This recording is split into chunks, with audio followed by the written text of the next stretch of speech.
ആപ്കി അദാലത്തിൽ ബി.ജെ.പി. നേതാവായ രവിശങ്കർ പ്രസാദിനെതിരായ അടുത്ത കുറ്റാരോപണം എന്താണെന്ന് വെച്ചാൽ ഇദ്ദേഹം സ്വാർത്ഥത നിറഞ്ഞ രാഷ്ട്രീയം നടത്തുന്നതായിട്ടുള്ളതാണ്. രവിശങ്കർ പ്രസാദ് സാർ, താങ്കൾ ബീഹാറിലെ ഒരു വലിയ നേതാവാണ്. ബീഹാറിൽ എന്താ സംഭവിച്ചത്? താങ്കൾ പറയുന്നു നിതീഷ് കുമാറിന്റെ നേരെ ഞങ്ങളുടെ കതവുകൾ അടച്ചു വെച്ചിരിക്കുകയാണെന്ന്. പക്ഷെ കതവടച്ച് താങ്കൾ പൂട്ടാൻ മറന്നുപോയി. അദ്ദേഹം ഉള്ളിലേക്ക് കടന്നിരിക്കുക.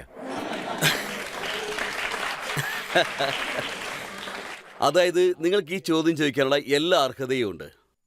അത് ശരിയാണ്. ഇവർ തന്നെയാണ് പറഞ്ഞത് ഞങ്ങൾ ഇനി പോകില്ല എന്ന്. അദ്ദേഹം പറഞ്ഞത് ചത്താലും ചാവും ഞാൻ, പക്ഷെ ഇവരുടെ അടുത്ത് പോകില്ലെന്നാ. നിതീഷ് സാറ് ശരിക്കും ഹോണസ്റ്റ് ആയ ഒരാളാണ്. വീട്ടിലും ഹോണസ്റ്റ് ആണ്. ലാലുജിയുടെ സ്ഥലത്ത് 5 ഗേറ്റുകൾ തുറന്നിരുന്നു.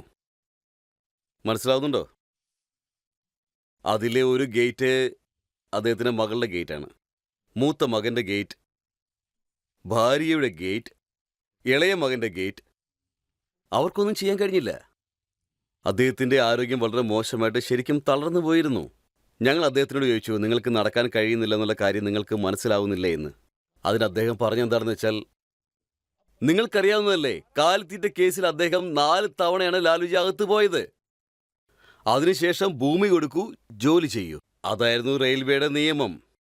അവരുടെ അടുത്തു നിന്നൊക്കെ ഭൂമി വാങ്ങിയ ശേഷം സ്വന്തം ജാതിക്കാർക്കാണ് അദ്ദേഹം നിലം കൊടുത്തത്. എന്താണിതൊക്കെ? അദ്ദേഹത്തിന്റെ ഈ മോഷ്ടിക്കാനുള്ള അത്യാഗ്രഹം എപ്പോഴാണ് അവസാനിക്കുക? പക്ഷെ നിതീഷ് കുമാറിനെ പറ്റി താങ്കൾ പറഞ്ഞ കാര്യം ഒന്ന് ഓർമ്മപ്പെടുത്തുകയാണ്. താങ്കൾ പറഞ്ഞത് എനിക്കെല്ലാം അറിയാം. എന്താണ് ചോദിക്കുന്നത്? അതിൽ കൂടുതൽ ഞാൻ പറഞ്ഞിട്ടുണ്ട്. അതും താങ്കൾ മീഡിയയോട് എന്താണ് പറഞ്ഞെന്ന് വെച്ചാൽ, നിതീഷിന് ബീഹാർ പോലും മര്യാദയ്ക്ക് നോക്കാൻ പറ്റുന്നില്ല, അങ്ങനെയുള്ളപ്പോ പ്രധാനമന്ത്രിയായി രാജ്യത്തെ തന്നെ നോക്കാനുള്ള സ്വപ്നം കാണുകയാണെന്ന്. എന്താ പറഞ്ഞില്ലേ? നോക്കൂ, റെക്കോർഡിൽ എന്തൊക്കെയുണ്ടോ അതെല്ലാം സത്യം തന്നെയാണ്. അദ്ദേഹം ഞങ്ങളുടെ പ്രതിപക്ഷത്തായിരുന്ന സമയത്ത് എല്ലാ കാര്യങ്ങളും ഞങ്ങൾ പറഞ്ഞതാണ്. പക്ഷെ എന്തുകൊണ്ടാണ് അദ്ദേഹത്തിനെ വിട്ടതെന്നുകൂടി പറയൂ. മമതാജിയുടെ കൂടെ ഉണ്ടായിരുന്ന ആളാണ്. രാഹുൽ ഗാന്ധിയെയും കാണാൻ പോയിരുന്നു. മഹാരാഷ്ട്രയിൽ അദ്ദേഹത്തെ കാണാൻ പോയിരുന്നു. എല്ലാവരെയും ഒന്നിച്ചു ചേർത്തു. എന്നിട്ട് നിതീഷിനെ സൈഡിലേക്ക് മാറ്റി നിർത്തിയിട്ട് ബാക്കി കാര്യങ്ങളെല്ലാം ഞാൻ നോക്കിക്കോളാം എന്ന് പറഞ്ഞു. ഇതിൽ ന്യായം എന്താണ്? അയാൾക്ക് തോന്നിയത് ഇയാളുടെ തോന്നലൊക്കെ അവിടെ ഇരിക്കട്ടെ. പ്രശാന്ത് കിഷോർ കറക്റ്റായിട്ടാണ് പറഞ്ഞത്. അദ്ദേഹം പറഞ്ഞത് എന്താണെന്ന് വെച്ചാൽ, മോദിജിക്ക് ഇങ്ങനെ തോന്നിയിരിക്കുന്നു, അതായത് ഇന്ത്യ സഖ്യം ഇല്ലാതാകണമെങ്കിൽ ഒരു കാര്യം ചെയ്താൽ മതി, നിതീഷ് കുമാറിനെ തിരിച്ചു കൊടുത്താൽ മതിയെന്ന്. മോദിജിക്ക് ആരുടെയെങ്കിലും സഹായം ആവശ്യമുണ്ടോ? നിങ്ങൾ എന്നെ ചോദിച്ചു നോക്ക്. കണ്ടില്ലേ? പക്ഷേ മോദിജി എത്ര വലിയ നേതാവാണ്. അദ്ദേഹം എന്താണ് പറഞ്ഞത്? ഒരുമയാണ് ഇന്ത്യയുടെ ശക്തി എന്ന് അദ്ദേഹം പറഞ്ഞു. നിങ്ങൾക്കറിയാമല്ലോ, ഇപ്പൊ അത് തന്നെയല്ലേ നടന്നുകൊണ്ടിരിക്കുന്നത്. ഇപ്പോ ഇവിടേക്ക് വരുന്നതിന് മുമ്പായിട്ട് ഞാനൊരു കാര്യം കേട്ടു. മഹാരാഷ്ട്ര എഡ്ജിലാണ് ഉള്ളതെന്ന്. ഞാൻ ഇങ്ങോട്ട് വരുന്നതിന് മുമ്പായിട്ടാണ് ഈ ന്യൂസ് കേട്ടത്. നോക്കൂ, ഇവിടെയുള്ള എല്ലാവരോടും ഞാനൊരു കാര്യം പറയാം. അത് നിങ്ങളെല്ലാവരും നന്നായിട്ട് മനസ്സിലാക്കണം. ഞങ്ങൾ ബന്ധങ്ങൾക്കാണ് പ്രാധാന്യം നൽകുന്നത്. 2014 മോദിജി ജയിച്ചപ്പോ മറ്റു മുന്നണികൾക്കും മന്ത്രിസ്ഥാനം കൊടുത്തു. 2019 വലിയൊരു വിജയമാണ് ലഭിച്ചത്. അപ്പോഴും കൂട്ടുമുന്നണികൾക്ക് മന്ത്രിസ്ഥാനം കൊടുത്തു. ഇതിനെയാണ് സ്നേഹബന്ധം എന്ന് പറയുന്നത്. ഇപ്പോഴൊക്കെ ആരൊക്കെ ഒരുമിച്ച് നിൽക്കും, എപ്പോൾ പിരിഞ്ഞു പോകും, ആര് കൂടെ ഉണ്ടാവുമെന്നൊന്നും പറയാൻ പറ്റില്ല. അതാണ് സത്യം. പക്ഷേ ഈ ആൾക്കാർക്ക് തേജസ്വി എന്താ പറയുന്നത് വെച്ചാൽ, ചിറ്റപ്പൻ ഒന്നും തന്നെ പറഞ്ഞിട്ടില്ല, ഒന്നും പറയാതെ പാർട്ടി മാറി എന്തെങ്കിലും ഒന്ന് പറഞ്ഞിട്ട് പോകരുതായിരുന്നു. നോക്കൂ സാർ, തേജസ്വി വളരെ ചെറിയ പയ്യനാണ്. അതുകൊണ്ട് കൂടുതൽ സംസാരിക്കാൻ ഞാൻ ആഗ്രഹിക്കുന്നില്ല. അദ്ദേഹത്തിനും അദ്ദേഹത്തിന്റെ അച്ഛനും അദ്ദേഹത്തിന്റെ ചിറ്റപ്പനും തമ്മിൽ എന്താ സംസാരം നടക്കുന്നത് നമുക്ക് തന്നെ അറിയാൻ പറ്റും. പക്ഷേ ഒരു പ്രധാനപ്പെട്ട കാര്യം നിങ്ങളോട് പറയാൻ ഞാൻ ആഗ്രഹിക്കുന്നു. പാർട്ടി നശിപ്പിക്കുന്നതും പാർട്ടി മാറുന്നതും ഇങ്ങനെയുള്ള കാര്യങ്ങളൊക്കെ അവസാനിച്ചു കഴിഞ്ഞു. ഇപ്പോൾ പെർഫോമൻസിനുള്ള പൊളിറ്റിക്സ് ആണ് നടന്നുകൊണ്ടിരിക്കുന്നത്. രാജ്യത്തെ ജനങ്ങൾ നമ്മളിൽ നിന്ന് ഒരുപാട് പ്രതീക്ഷിക്കുന്നു. ഒരു നല്ല ഭരണം കാഴ്ചവെക്കണമെങ്കിൽ നമ്മൾ എന്ത് കാഴ്ചപ്പാടിലാണ് ഉള്ളത് അത് തന്നെ മുന്നോട്ട് കൊണ്ടുപോകണം. നല്ല രീതിയിൽ ഭരണം നടത്തി മുന്നോട്ട് പോകണം. നല്ല രീതിയിൽ ചെയ്താൽ ജനങ്ങൾ നമ്മുടെ കൂടെ ഉണ്ടാവും, ഇല്ലെങ്കിൽ പുറത്തു കളയും. ഭരണം ഇങ്ങനെ കയ്യിലെടുത്ത് അമ്മാനം പാടണ്ട. ജനങ്ങൾ ആഗ്രഹിക്കുന്നതും അത് തന്നെയാണ്. തേജസ്വി പറയുന്നത് വെച്ച് താങ്കൾ എന്താണ് പറയുന്നത് വെച്ചാൽ, അതൊരു കൊച്ചു പയ്യനാണ്, അതുകൊണ്ടൊന്നും പറയുന്നില്ലെന്ന്. പക്ഷെ അദ്ദേഹത്തിനെതിരായിട്ട് ധാരാളം കേസുകൾ ഇരുന്നുണ്ടല്ലോ, അതെങ്ങനെ? അല്ല, നിങ്ങൾ എന്തിനാണ് എന്നെ പ്രൊമോട്ട് ചെയ്യുന്നത്? അദ്ദേഹത്തിന്റെ വയസ്സ് എത്രയാണ്? നിങ്ങളുടെ അടുത്ത് എന്തുമാത്രം പ്രോപ്പർട്ടീസ് ഉണ്ട്? അതെല്ലാം നിങ്ങൾ പറയൂ. അതെല്ലാം ചാർജ് ഷീറ്റിലുണ്ട്. ഈ സ്വത്തൊക്കെ എവിടെ നിന്നാണ് വന്നത്? എനിക്കിതുവരെ താടി പോലും വളർന്നിട്ടില്ല, അതിനുള്ളിൽ എങ്ങനെ പ്രോപ്പർട്ടി വരുമെന്ന് അദ്ദേഹം ചോദിക്കുന്നത്. അതെങ്ങനെ സാധ്യമാകുമെന്ന് ചോദിക്കുന്നു. അത് ഞാനും ഈ നാട്ടിലെ ഒരു ചെറിയ വക്കീലാണ്. ഇത്രയും പ്രോപ്പർട്ടിയൊക്കെ എനിക്ക് ചിന്തിക്കാൻ പോലും കഴിയില്ല.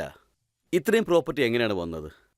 നോക്കൂ, ഇപ്പോൾ നിങ്ങൾക്ക് നിങ്ങളുടെ മീഡിയ കൊണ്ട് ജനങ്ങൾക്ക് മുന്നിൽ ഒരു സത്യവും മറയ്ക്കാൻ കഴിയില്ല. ഇതെല്ലാം കഥകൾ മാത്രമാണ്.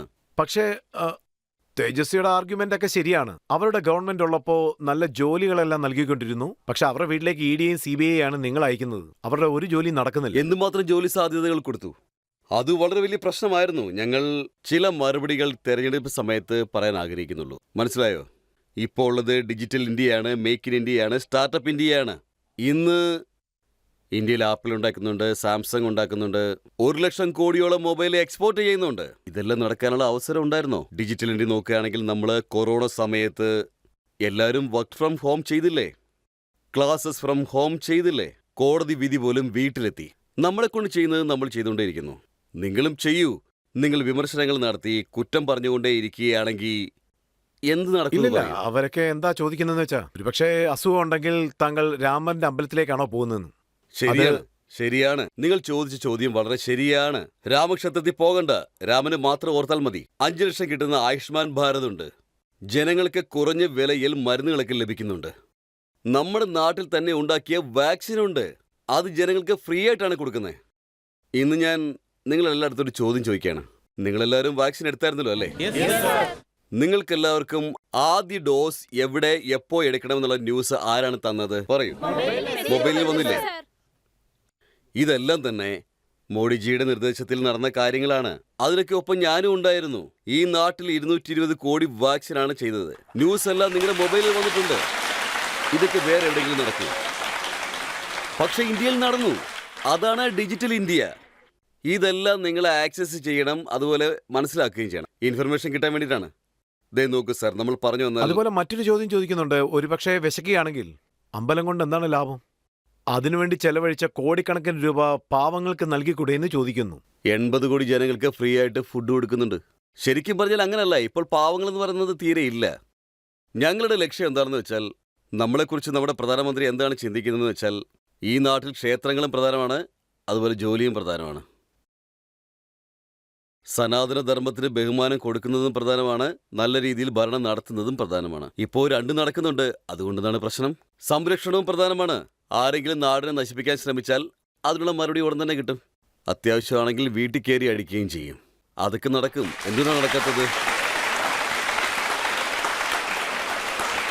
മോദിജി ബീഹാറിനെ കുറിച്ച് വീണ്ടും വീണ്ടും ഒരു കാര്യം തന്നെ പറഞ്ഞുകൊണ്ടിരിക്കുകയാണ്. പരമ്പര രാഷ്ട്രീയം ബീഹാറിനെ നശിപ്പിച്ചുകൊണ്ടിരിക്കുകയാണെന്ന്. നിങ്ങൾ തന്നെ നോക്കൂ. ലാലുജിയുണ്ട്.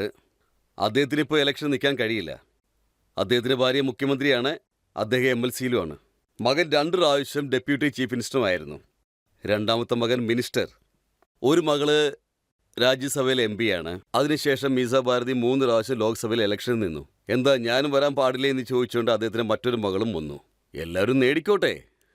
രജത് സാർ, എൻ്റെ ചോദ്യം എന്താണെന്ന് വെച്ചാൽ, ലാലുജിക്ക് യാദവാസ് ഒരുപാട് സപ്പോർട്ട് ചെയ്തു. ഒരു പാവപ്പെട്ടവനായ യാദവന് എന്തുകൊണ്ടൊരു മുഖ്യമന്ത്രി ആകാൻ പറ്റുന്നില്ല? എന്തുകൊണ്ട് ഡെപ്യൂട്ടി CM ആകാൻ പറ്റുന്നില്ല? ഒരിക്കലും ആകാൻ പറ്റില്ല.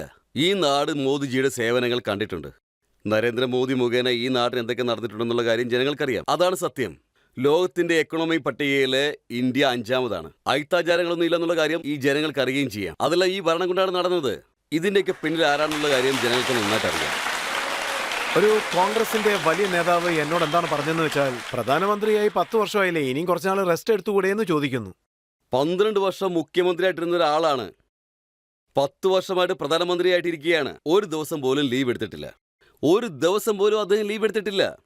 അന്ന് അയോധ്യയിൽ ശ്രീരാമന്റെ കുംഭാഭിഷേകത്തിൽ അവിടെയുള്ള സ്വാമിമാരൊക്കെ അദ്ദേഹത്തിനോട് 3 ദിവസം വ്രതം എടുക്കാനായിട്ട് പറഞ്ഞു. അദ്ദേഹം 11 ദിവസം വെറും ഇളനീര് മാത്രമാണ് കഴിച്ചത്. അതുമാത്രമല്ല, 11 ദിവസം അദ്ദേഹം താഴെ കിടന്നാണ് ഉറങ്ങിയത്. അതോടൊപ്പം രാജ്യത്തെ എല്ലാ സ്ഥലത്തും അദ്ദേഹം പോയിരുന്നു. ആ സമയത്ത് ഒരുപാട് ബുദ്ധിമുട്ടി. ആ സമയത്ത് എന്തെങ്കിലും കഴിക്കാൻ ഞങ്ങൾ പറഞ്ഞു. പക്ഷെ അദ്ദേഹം കഴിച്ചില്ല. കുറച്ച് തൃണാമൃതം തരാൻ പറഞ്ഞു. അങ്ങനെ വ്രതം നിർത്താമെന്നും പറഞ്ഞു.